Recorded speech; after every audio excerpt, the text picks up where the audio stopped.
Hello, everybody. Welcome to another edition of, I don't know, like virtual expected learning. I forgot what I called it in the last one, but this is a series that I wanted to do back in January, putting together, these short video presentations, going over various fancy stats, um, kind of an intro, and then maybe as we go along here, we'll go out of the 101 classes into maybe to the 301 classes, get a little bit more in depth.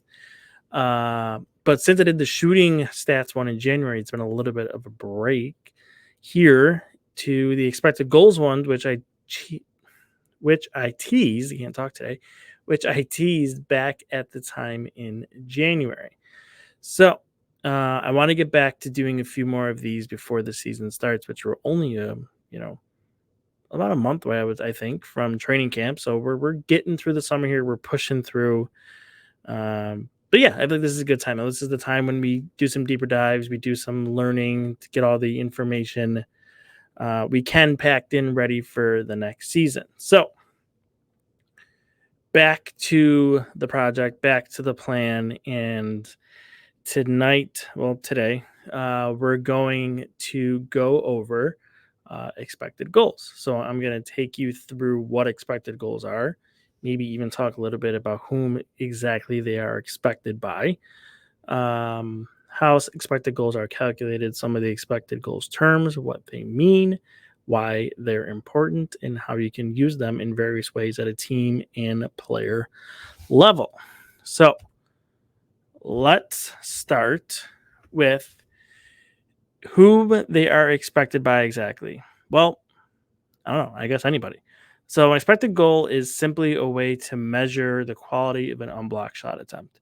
It's nothing more exotic than that. That is the basis of it. That is what the goal of the expected goal stat is to look at the shot quality. It gives you a better measure than just looking at shot location. Obviously, when you watch a game, you can use your eyes, and that determines how likely a goal was to be scored. But expected goals are a way to break it down a little bit deeper. The expected goal rating is return on a particular shot is the likelihood a goal is scored with a variety of factors taken into account. So, why expected goal is important? Well, as I started to say a little bit, it gives you a little bit more detail beyond just what your eyes see. So it's important to evaluate defense, for example, at the team level. It determines how much quality a particular team gives up compared to other teams in the league, and then also on the flip side, it determines how much offense a team generates. At a team level, you can look at which teams are struggling. Maybe they generate offense, but the goals aren't there. So maybe they're a bad finishing team. Maybe it's reversed. Maybe they don't give up a lot, but they give up a lot of actual goals against. So are they a bad defensive team, or they have some problems with their goaltending? You can look at it at individual player level from an on ice standpoint. What's the expected goal share when that player is on the ice relative maybe to their team or just in general comparative to the rest of the league? It's also useful when you're evaluating a goaltender, which we're going to get to down the road here. Um, I'm not sure that in 2023 that we should be evaluating goaltenders without taking shot quality into account. For example, a game where a player or a goaltender sees 25 shots against may not be the same type of game as a goaltender who faced 20 shots against. While the one goaltender faced more shots, expected goals could tell us that actually they had an easier night because 20 of those 25 shots were not high quality chances, where the other goaltender who faced 20 shots against, maybe 10, 12 of those were decently high scoring chances against. So that goaltender had a more difficult evening. So very base level, but that's the importance of it. It's not anything that's supposed to be overcomplicated. If it makes you feel better when you're talking about expected goals, then you'll see it in a lot of the writing that I do. If you want to talk about it, I try to avoid at times calling it expected goals, and I talk about it as shot quality because that's really what it is. It's simply shot quality. So let's talk about one of the things that is often, I guess you could say, debated. So, two of the quality measurements, we have high danger chances and we have expected goals. So, I mean, well, I guess to be clear, there's high danger, medium danger, low danger, but high danger chance is what they're mostly called and expected goals. So, those are the two different shot quality measures you'll see people talk about routinely when they're looking at numbers or trying to get a deeper dive in information on stuff. So, what's the difference between the two? Well, it's pretty simple. High danger chances, low danger chances, medium danger chances is literally only based off a shot location and nothing else. That's how it's determined. Where the shot on the ice is taken determines if it's high danger, medium danger, or low danger. That's it. Nothing else to it. So that's why you'll see me and other people on our site, and even other writers, usually not go to the high danger chance stat that much because it's just not as deep as expected goals. So we get to expected goals on the other side of things. Well, let's look at what that takes into account. In most models, some are different. Shot location, where the shot was taken, similar to high danger chances. Shot angle, so the angle of the shot from the net. Shot type, wrist shot, slap shot, backhand. Period. But why is period important? Because if it's the second period, it can be long change. And there's been some work done on how more goals are scored in the second period because teams are going with the long change. That's relevant. Game state. What is game state? Well, is it 5-on-5? Is it a power play? Is it a penalty kill? Is it 3-on-3? Is it overtime? All of those things come into account in, are matter in determining how likely it was that a goal could be scored. If it's a power play, you're more likely to score because you have a man advantage. 3-on-3 with less people on the ice, even strength. 4-on-4, 5-on-5. It varies. Previous puck location is something that is not as clean as it can be in the public verse, and we'll get to that in a minute. But most models look at previous puck location in the sense of, and at times ties into time between last shot, the next one here. In a way, it can calculate, puck movement, but it's not clean. Previous puck location and time between last shot basically are used and best accomplished in the sense of a rebound. So if there was one shot was taken at 19:05 of the second period and the next shot was taken at 19:07 or 19:06, that's most likely an indication that it was a rebound shot, which would then increase the likelihood that the second shot would go in the net because it's a rebound that was taken quickly after the first one. You can also look at previous puck location in the sense of how quickly in time between last shot, in a sense, but maybe previous puck location in the sense of if there was a shot just against your team or your goaltender, and then there's a quickly a shot at the other end of the ice, that maybe there was a rush opportunity. So, it's not as clean in the public verse. In the private, avenue, it's a little bit better, and that's why maybe the expected goal models are a little bit better in the private sector because of the tracking data. Teams can incorporate in actual puck movement off a pass, on a rush, all that information that really in the public sphere based on the data that we get from the play-by-play that the NHL puts out, you really can't capture that. So that is a knowing hole that we have right now. And maybe the next few years we can close that gap, but it is what it is right now because it's the best information we have in the public sphere. And the last thing I have on here is score. You know, Close game, not close game. Those things can come into effect on, the likelihood of goals scored. So it varies by other models too. Some models will take into account who the shooter is, who the goaltender is. Some don't. There's been some recent debate on that using the shooter and goaltender, expected, I guess you could say expected goals for and against, in terms of goals scored above expected and goals saved above expected, can be redundant or not useful, and you should just kind of let you know, the model itself dictate that based on how many goals are scored in that type of situation, which is what the percentage you give out. So, there's been some debate on that back and forth, but some models vary in using that, and some don't use that. So, as you can see here, to wrap it up overall, expected goals look at a lot more information to determine the probability of a goal than a high danger chance. So, that would lead you to using expected goals more because it just simply looks at more data information. Now, the thing I do want to point out too, before we go off of this slide on to the next one, is again, expected goals are not anything tricky.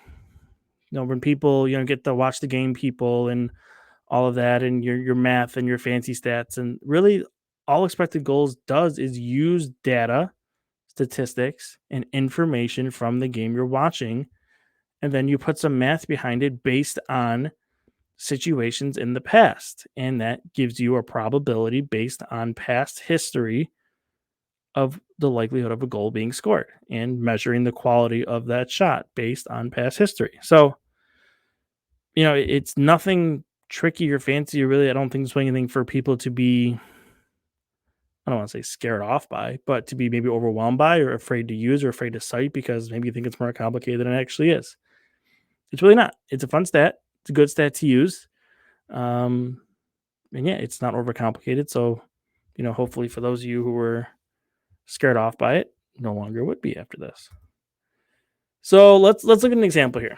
So unfortunately, the GIF in this video doesn't work in StreamYard, so you can't see it. But what ends up happening here is Jeff Skinner is going to throw a puck across the ice to Tage Thompson, and he's going to bury it. So this was a 12.5% expected goal in Evolving Hockey's model. So some things we took into account here is game state of a power play. The second period, it was a wrist shot. Ended up being 10.3 feet away from the net, and it had a 60.9 degree angle, and Tage Thompson was the shooter. All of that calculated in gives you a 12.5% likelihood that a goal would be scored here. So I would say it's on, the medium range, if you will. Now, logic would dictate if you watch this pass across that really Vasilevsky has very little shot at. This gets back to what we just talked about on the last slide, that in the public sphere, there is some issue with measuring a pass.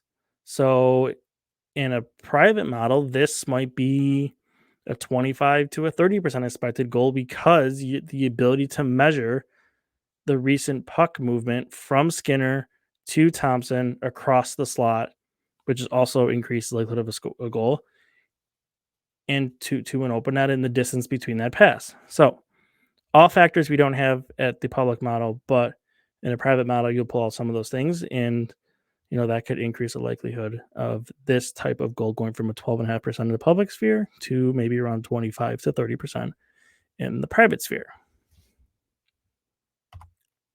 All right, let's talk about some terms. So we have expected goals for, so that's your X, lowercase x GF when you see that. So that is on ice shot quality 4, basically your offensive shot quality measure.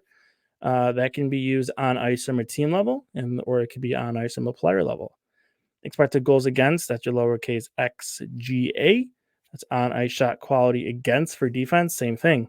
That could be used at a team level, or it could be used at a player level to determine what their on ice measurement is. Individual shot quality, lowercase I, lowercase x, uppercase G. Shot quality for individual players' shot attempts. So this looks at, let's say, Casey Middlestat, for example. His IXG is individual shot quality for his shots only, not what else is on the ice, just specifically only the shots that he takes. So this can measure how large or small the quality shot is for a particular player. So does Casey Middlestat generate, does he take a lot of shots that are high scoring opportunities, or does he take a lot of shots that are low scoring opportunities? Kind of determines if he's an outside player, like plays from the outside perimeter, or if he gets more in around the net and has better scoring opportunities.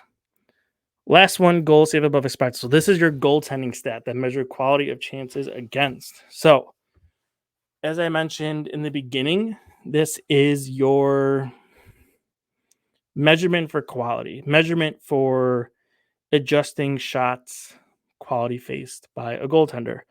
The math here is pretty simple. The total expected goals against minus your total actual goals against, which will give you a positive or negative number. So if a particular player is at 10 goals saved below expected, that means they allowed 10 more goals than they should have, which is a bad thing. On the reverse side, if they have 10 goals saved above expected, that means they saved 10 goals above what should have went in the net based on the expected goal math. So, this is, again, important that you want to look at. Now, there's a lot of new things out there that you see with goaltenders, new stats, quality starts and some really bad starts, for example, and other stuff like that. But none of those take into account shot quality. They're only looking at save percentage, and save percentage can be fluky. Again, if you're a goaltender who plays on a team that doesn't give up a lot of quality, well, yeah, it's much easier for you to have a good save percentage because you're facing less quality. The saves, if you will, are easier as opposed to a goaltender on, let's say, the Sabres who give a little bit more quality. They might have a lower save percentage, but they could have a higher goal save above expected because they're facing a higher quality against. So, once again, please, when you're looking at goaltenders, try your best to use shot quality adjusted metrics to measure a goaltender. That is the way it should be done in 2023. Please, I beg of you. So, that's really it. I wanted to keep this as basic as possible. I didn't want to get into any great depth details behind the math of how a model is made and the math that goes in behind it because I think that can get a little bit overwhelming and we're still at the basic levels here. As I mentioned in the beginning, maybe we'll get into the more advanced stuff, if you will, later on, after we do a few of these basic level ones. But yeah, expected goals, shot quality. That's really all it is.